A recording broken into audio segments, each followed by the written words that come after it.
बोलना, मैं बोलूँगा जब छोड़ना, अभी छोड़ो मत। थोड़ी बनाना शॉर्ट नहीं, शॉर्ट भी नहीं, सब आ जाएंगे दनादन मुख्तार भाई।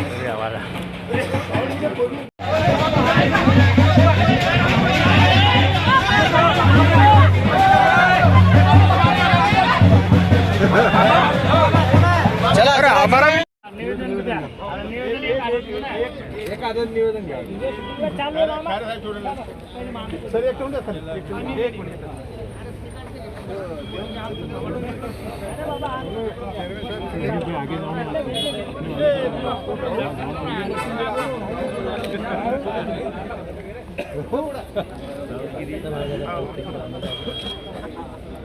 मंत्रालयामध्ये मुंबईमध्ये हे चलम आम्ही तिथं करणार आहोत। हे आंदोलन या ठिकाणी होईल, संपन्न असं अजिबात समजू नका। जोपर्यंत प्रॉब्लेम हा मिटत नाही तोपर्यंत हे आंदोलन कायमस्वरूपी राहणार आहे। आम्ही वारंवार यांना सूचना दिल्या, नोटीस दिलेले।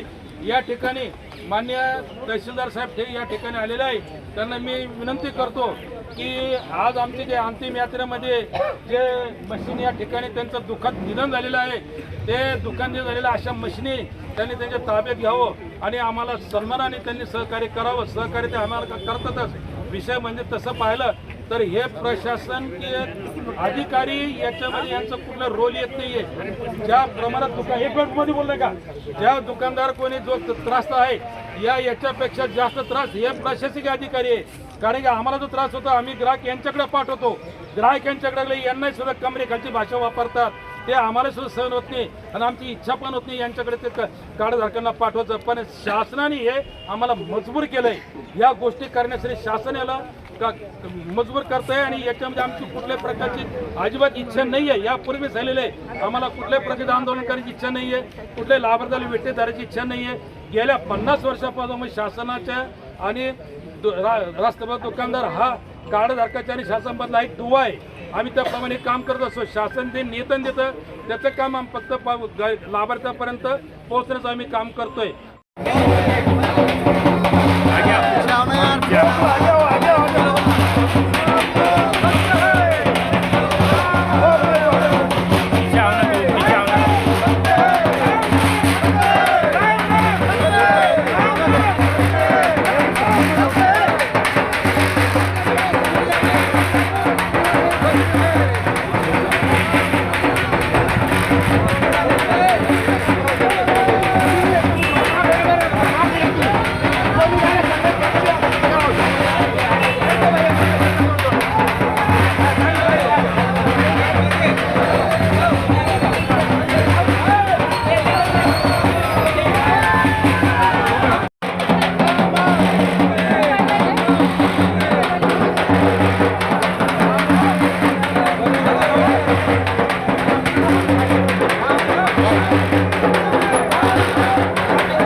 आतापर्यंत करत आलेलो आहे।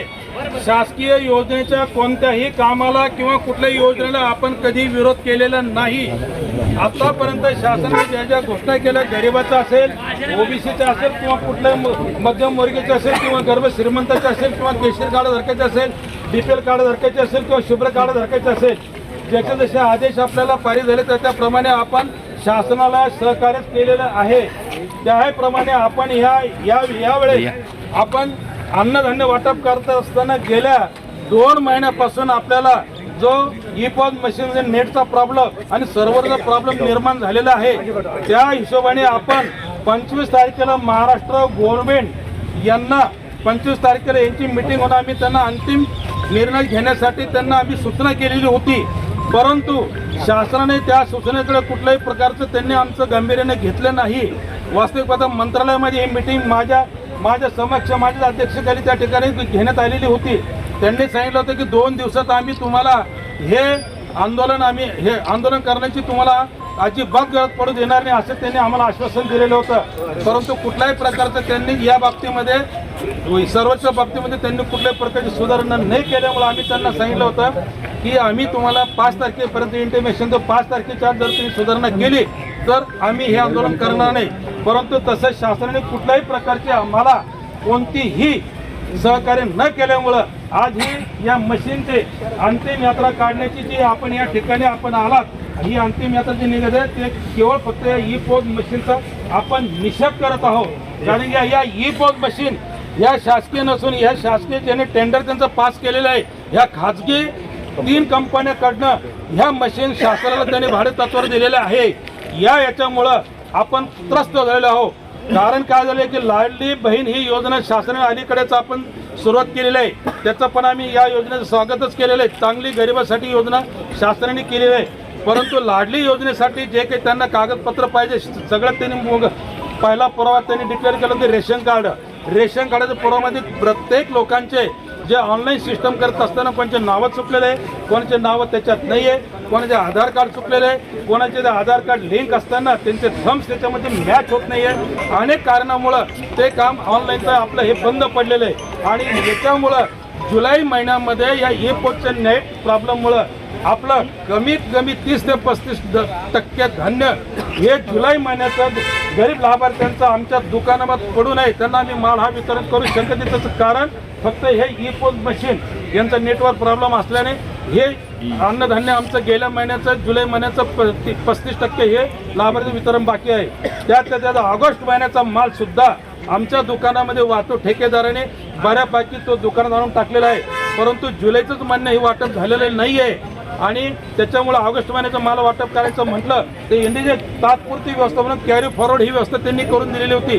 परंतु त्याच्यामध्ये जो JR पास केला त्यांनी 26 तारखेला त्याच्यामध्ये त्यांनी स्पष्ट असं म्हणलं की हे फक्त जुलै महिन्यापर्यंतच म्हणजे 31 जुलैपर्यंत ही तुमची व्यवस्था चालू राहील. पुढे त्याचं त्यांनी कुठल्याही प्रकारचं स्पष्टीकरण त्या JR मध्ये सर्क्युलरमध्ये दिलेलं नाही. आमचं असं मत आहे की या ठिकाणी आमच्या ज्या प्रलंबित मागण्या आहे पत्रकार बंधूंनो, ह्या आमच्या याच्यामध्ये पूर्ण इथे दिलेले 7 मागण्या आमच्या याच्यामध्ये आहे. तुम्हाला प्रत्येकाला माझी प्रेस नोट पण देणार आहे, निवेदन पण देणार आहे. आम्ही कुठल्याही शास्त्राच्या विरोधात नाही आणि कुठल्याही प्रकारच्या गरिबाच्या विरोधात अजिबात नाही आहे. आज आम्ही या ठिकाणी जरी आम्ही या ठिकाणी बसलो त्याचं कारण असं एक इथं पूर्व दिशेला अन्नधान्य वितरण अधिकाऱ्याचं ऑफिस आहे आणि त्याच्या बाजूला 50 फुटाच्या अंतर तहसील कार्यालयाचं ऑफिस आहे. दोन्ही ठिकाणी चिखल असल्याने पाणी असल्याने त्या ठिकाणी बऱ्याचशा गाड्या त्या ठिकाणी उभ्या असल्याने आम्हाला त्या ठिकाणी जागा दिलेली म्हणून आम्ही या ठिकाणी मिळेल त्या जागी या ठिकाणी हे आंदोलन आम्ही करत आहोत. याचा अर्थ असा आहे की आम्ही कोणाच्याही रस्ता रोखून कोणाचं हित आम्ही रोखलेलं नाहीये. आपण जर कोणी रस्ता या ठिकाणी म्हणत असाल रस्ता पुढे क्लोज झालेला आहे, रस्ता 50 फुटाच्या पुढे रस्ता नाहीये, आमच्यावर आरोप करत असाल तो तुमचा बरीचसा प्रश्न आहे. पण वास्तविक आता इतर पत्रकार बंधू त्यांनी बघावं दक्षिण दिशेला जो रस्ता आहे तिथं क्लोज आहे, पुढे रस्ता नाही आहे. मीनाकरा आमच्यावर गैरसमज करून आरोप करू नका ही पत्रकार बंधूंना आमची विनंती आहे. सगळ्यात महत्त्वाची गोष्ट म्हणजे आज हे रस्ता रोको आंदोलन करण्यासाठी हे काही सकाळीच आम्ही निघालो घरातून आणि असं आलो अशातला प्रकार नाही आहे. माझ्याकडे पोच आहे त्याच्यामध्ये अन्नधान्य वितरण अधिकारी कार्यालय असेल, तहसील कार्यालय असेल, जिल्हा पुरवठा अधिकारी कार्यालय असेल, जिल्हा अधिकारी कार्यालय असेल, वरती कमिशनर ऑफिस असेल आणि याच्यावरचं मंत्रालय म्हणजे पार्लमेंट म्हणजे आपलं राज्य सरकार यांच्याकडे मुख्यमंत्र्यापासून तर प्रधान सचिव आणि कक्ष अधिकाऱ्यापर्यंत माननीय राज्याचे पुरवठा मंत्री छगनजी भुजबळ साहेब आणि त्याकडे मुख्यमंत्री आपले या शिंदे साहेब यांच्यापर्यंत आम्ही हे आंदोलन करणार आहोत. अगोदरच या सूचना आणि त्यांना आम्ही अगोदर इंटिमेशन दिलेलं आहे, ते काही 10 मिनिटं दिलेलं नाही आहे. गेल्या 5 दिवसा अगोदर हे सगळे इंटिमेशन सगळ्या गव्हर्नमेंट ऑफिसला गेलेले त्यांच्या माझ्याकडे पोच आहे. ज्यांना पाहिजे असेल, ज्यांना याची शंका कुशंका असेल त्यांनी माझी संपर्क साधावा. आम्ही कुठल्याही प्रकारच्या शासनाच्या योजनेला विरोध करत नाही. आमचं म्हणणं आहे की आमच्याकडे धान्य आहे परंतु वाटप करता येते. त्याचं कारण काय? फक्त आणि फक्त ई-पोर्ट नेटवर्क प्रॉब्लेम.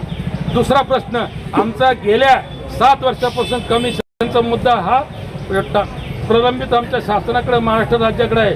म्हणून आमचं 300 रुपये कमिशन देण्यात यावं त्यासाठी आम्ही मागणी करतोय. इंटरनेट सेवेमुळे आम्हाला धान्य वाटप करते. हा दुसरा मुद्दा. तिसरा, तुमचा महागाईच्या इष्टानुसार 300 रुपये कमिशन देण्यात येईल, ही आमची तिसरी मागणी आहे. ये जो है अभी 1-2 महीने के पहले तो एक डेढ़ महीना हो गया 4G की मशीन प्रशासनाकडून हे केलेलं आहे, चेंज केलेले आहेत. त्याच्यात थोडा म्हणजे ऑनलाईन इश्यू करायला तांत्रिक अडचणी रूल आले आहेत. काम व्यवस्थित होत नाही, त्यामुळे त्यांनी त्याचं निवेदन आमच्याकडे दिलेले होते आणि त्याप्रमाणे आम्ही पण वरती शासनाला कळवलेलं आहे. आणि त्या धर्तीवर शासनाने 31 तारखेला म्हणजे मशीनवर थोडं अडचण येत असल्यामुळं ऑफलाईन धान्य वाटप करण्याची सूचना दिलेल्या होत्या. आणि थोडी याच्यानंतर यांनी निवेदन वगैरे दिले, मशीन वगैरे आमच्याकडे जमा केली करणार आहे. त्याच्याबद्दल आम्ही मान्य जिल्हा पुरवठा अधिकारी मार्फत शासनाला कळू. लेकिन औरंगाबाद सिटी स्मार्ट सिटी बन चुकी है और डिजिटल हो चुकी है, लेकिन राशन की दुकानें अभी भी डिजिटल नहीं है. तो प्रशासन की कहीं ना कहीं कमी नज़र आ रही है यहाँ पे. कब होगा ये सब इशू वर्षे से अपने यहाँ औरंगाबाद में नहीं है, वो महाराष्ट्र में भी चल रही है. तो अपनी तरफ सिटी बड़े होने के कारण धारक ज़्यादा होने के कारण थोड़ा ज़्यादा ये दिख रहा था. एक जनता का भी सवाल है कि जब KYC करने के लिए जाते हैं तो अपने बच्चों को स्कूल छोड़ने के बजाय घंटे घंटे राशन की दुकान पे खड़े रहना पड़ता है. वो मशीन थम लेती नहीं है. तो इसमें आम जनता की भी बहुत बड़ी परेशानी है, तकलीफ है. शासन ने एक KYC करने के वास्ते सूचना दी थी. तो सब दुकानों पे बहुत सारी गर्दी होती थी. उसकी वजह से वो ऑनलाइन का काम ज़रा स्टॉप होता था. जी, ज़रा होता होगा. तो अभी गर्दी कम हो रही है, तो ये भी काम अच्छा. जी, अब एक आखिरी सवाल है कि बार बार प्रशासन सिर्फ आश्वासन देता है, लेकिन अब ये जो आंदोलन यहाँ पे निकला है, अंतिम यात्रा जो ई-पोस्ट मशीन की निकली है, इसके ऊपर प्रशासन के तरफ से आप क्या कहेंगे? ये जो मशीन जमा करी हुई है, ये जो निवेदन जो है अध्यक्ष महाराष्ट्र राज्य के और यहाँ उनके जो मांगी है वो पूरे हम जिला पुरवठाधिकारी सर की से उधर शासन. तो आपका पूरा नाम बताइए सर. मेरा नाम NPDC अन्नदानी वितरणाधिकारी छत्रपति समाज. अभी इसमें क्या होगा है कि 15 दिन से मशीन बंद पड़ा हुआ. टेक्निकल प्रॉब्लम था, वेबसाइट में अड़चन आई थी और वो धुएं का हटा दो. शुक्रवार के दिन सॉल्व हो गया वो प्रॉब्लम. अभी थोड़ा चल रहा है. अभी इसमें थोड़ा काम चल रहा है, इसलिए अभी काम होने के बाद वो फुल फेज में चलेगा. नेटवर्क का प्रॉब्लम है. जहाँ सिर्फ नेटवर्क नहीं है, हमारे यहाँ 5 जगह नहीं है, बस वहीं जगह थोड़ा प्रॉब्लम है. बाकी सब तरफ वो चालू हो जाएगा. लेकिन अधिकारी होने के नाते आपको नहीं लगता कि अब ये कई सालों से यही मशीन चल रही है, इसमें अब कुछ स्मार्टनेस लाके एक नई मशीन का इजाद तो करना हमने चाहिए? ऊपर का हम गवर्नमेंट को लिखेंगे वैसे. इसमें थोड़ा सा एडवांस टेक्नोलॉजी डाल के थोड़ा इसको इम्प्रूवमेंट करो. सर, पर इसमें जो है राशन कार्ड धारकों को बहुत तकलीफ हो रही है. काम धंधे छोड़कर जो है राशन की दुकानों पर राउंड मारना पड़ रहा है, चक्कर मारना पड़ रही है, फिर भी जो है तो KYC नहीं हो रही है. 8-15 दिन से ये बहुत तकलीफ हो रही है. 2 महीने से. ओके, अभी ये अंतिम यात्रा के बारे में क्या कहेंगे आप? अभी अंतिम यात्रा तो निकालना नहीं चाहिए. ये हमारे गवर्नमेंट की जाती है. फिर भी हमने उनको क्या बोलते हैं, उनका जो भी निवेदन है वो हमने ले लिया, स्वीकार कर लिया. हाँ, स्वीकार कर लिया है. अभी वो हम आगे भेज देंगे. ओके, आपका पूरा नाम बताइए. देवीदास कटावकर, ग्रामीण नायब तहसीलदार ग्रामीण. आजच तिनं आमच्या शब्दामध्ये श्वास सोडलेला आहे आणि तिचं दुःखद असं निधन इथं झालेलं आहे. तिचा अंत्ययात्रेचा कार्यक्रम आम्ही इथं पार पाडलेला आहे. त्या दुःखामध्ये आम्ही सर्व स्वस्त धान्य दुकानदार सहभागी. परंतु दुःख यासारखं आहे की प्रशासनानं आम्हाला जी ई-पोस्ट मशीन दिली त्या ई पॉस मशीनवर जे काही आम्हाला काम करण्यास सांगितले त्या कामाचा आमचा सर्व दुकानदारांचा सहभाग पहिल्यापासून आहे आणि आता पण आहे. कारण सर्व्हरचा इश्यू, इंटरनेटचा इश्यू हा जर आला नसता, आम्हाला जे 2 महिन्यापूर्वी ई पॉस मशीन देण्यात आले ते दिले आम्हाला 4G म्हणून, आणि शासनाने त्याच्यामध्ये जे कार्ड टाकले 2 महिने आम्ही येड्यावानी 2Gचंच कार्ड त्यामध्ये वापरलंय. आतापर्यंत त्यामध्ये करोडो रुपयाचा प्रशासनाने त्याच्यामध्ये घोळ केला असं म्हणायला काही हरकत नाही आहे. कारण 2Gचं मशीन आणि देताना सांगितलं 4Gचं मशीन आहे, त्याच्यामुळं हा नेटवर्क इश्यू झालेला आहे. आता मी एका ठिकाणी बातमी वाचली की पुण्याला आता कालपासून 4Gचे कार्ड वाटप सुरू केलेत. हेच कार्ड जर मशीन बरोबर दिलं असतं तर हे प्रसंग आला नसता. त्यानंतर आम्हाला दुसरं एक काम देण्यात आलं KYCचं. KYC करत असताना बरेचसे प्रॉब्लेम येतात. मी सर्वांच्या दुकानदाराच्या वतीनं सांगतो की घरामध्ये जर 5 सदस्य असेल, 3 लोकांचं अंगठे घेतल्या जातात. एक सदस्य एक तर बेडवर पडलेला आहे, आजारी आहे, त्याला दुकानापर्यंत आणताना समोरच्यांची कार्डधारकाची तारांबळ होते, त्याचं KYC होत नाही. एखादा मुलगा बाहेर शिक्षणाला गेला असेल किंवा त्याला पुन्हा तिथून इथपर्यंत यायचं म्हटल्यावर त्यांना पण वेळेचं मर्यादा असते. 5 वर्षाच्या खाली जे बालकं असतात त्यांचं नाव कार्डामध्ये आहे परंतु त्यांचा अंगठाच येत नाही. तर यावर शासनानं आतापर्यंत कुठलाही पर्याय आम्हाला सांगितलेला नाही की याच्यात फ्युचरमध्ये काय करायचं आहे. त्याच्यानंतर जे बुजुर्ग लोक असतात आफ्टर 70-75 वर्षाचे, त्यांचा अंगठा हा स्मूथ झालेला असल्यामुळे त्यांचे फिंगर त्याच्यावर घेतले जात नाही. त्याच्यासाठी ही शासनानं पर्यायी व्यवस्था आम्हाला सांगितली नाही, परंतु आम्ही त्या योजनेला कधीही विरोध केलेला नाही. बाहेर जर हीच KYC करत असताना साहेबांनी सांगितल्याप्रमाणे 150-200 रुपये आकारले जातात. आम्हाला आमची संघटनेच्या वतीने एकच मागणी आहे की प्रति सदस्य 50 रुपये जरी आम्हाला दिले तर आम्ही हसत ते काम करायला तयार आहे, परंतु पर्यायी व्यवस्था ही काढावी की ज्यांचे अंगठे होत नसेल त्यासाठी काहीतरी पर्याय काढायला पाहिजे. त्यांनी त्याच्यासाठी मॅन्युअली फॉर्मेट द्यायला पाहिजे, आजारी लोकांचं फॉर्म भरून घ्यायला पाहिजे, जे 5 वर्षाखालील मुलं असेल त्यांच्यासाठी पण काही पर्यायी व्यवस्था केली पाहिजे. एवढंच नाही तर 7-8 वर्षापासून महागाईच्या निदर्शनानुसार आतापर्यंत 1 रुपयेही शासनानं दुकानदाराला वाढून दिलेला नाही आहे.